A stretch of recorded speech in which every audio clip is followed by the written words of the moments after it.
Comment faire un bon line art? Déjà, je vous conseille de mettre le stabilisateur sur Ibis Paint au maximum.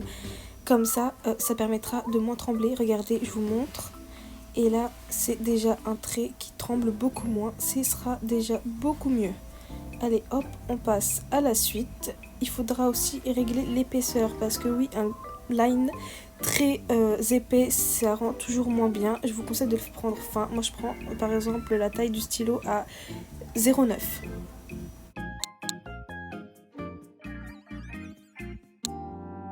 Bon, déjà, je vais vous montrer. On commence toujours par un croquis, comme vous le savez, pour dessiner. Donc, la différence entre un croquis et un line art, j'ai envie de dire, c'est vraiment les traits qui ne sont pas continus. Vous voyez, on fait plusieurs traits vraiment rapidement, juste pour avoir une idée de comment sera notre dessin au final. Donc, on peut en faire plusieurs, voilà. Et vous voyez que quand les traits ne sont pas pleins, quand les trous ne sont pas remplis, ça fait vraiment brouillon. Bon, on va passer au line art. Bon, sans croquis en dessous, ça va être un peu compliqué, mais bon, je vais essayer de faire au mieux.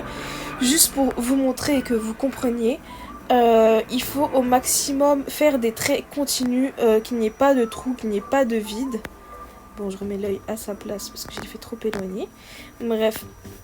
Alors, du coup, vous voyez que moins il y aura de traits dans tous les sens, plus ça sera un line vraiment pro.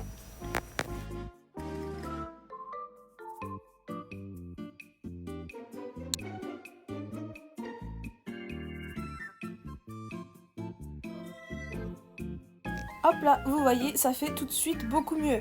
Ensuite, la couleur du line, je ne prends jamais de noir, je prends toujours un marron ou un peu rouge. Et je trouve que ça fait beaucoup mieux, ça rend un peu plus réaliste avec la couleur de la peau.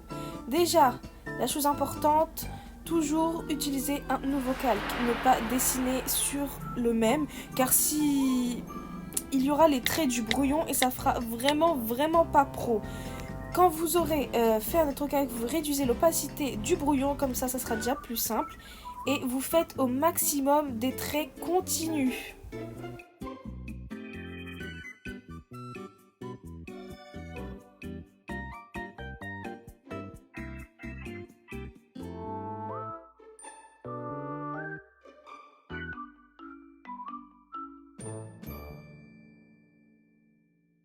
Et vu qu'il y a le brouillon juste en dessous, pour faire des traits continus, c'est déjà beaucoup plus simple. Et en plus, il y a le stabilisateur, ça évite les tremblements. Parce que je pense que si j'aurais mis le stabilisateur à 0, ça aurait été une catastrophe.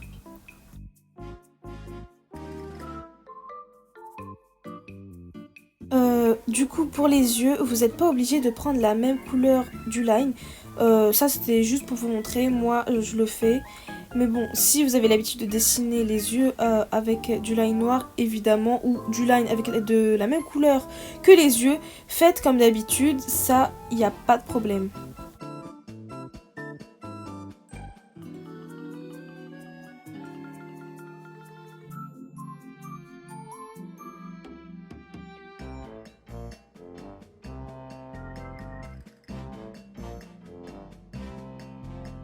Vous l'avez vu dans le brouillon, les traits des cheveux ne sont pas du tout fermés.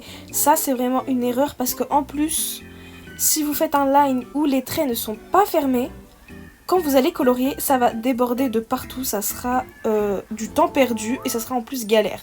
Donc vraiment, essayez pour un line de, de rajouter aussi des détails. Vous voyez par exemple, je rajouterai aussi la texture des cheveux à l'intérieur et surtout de fermer voilà, les traits. C'est vraiment la base.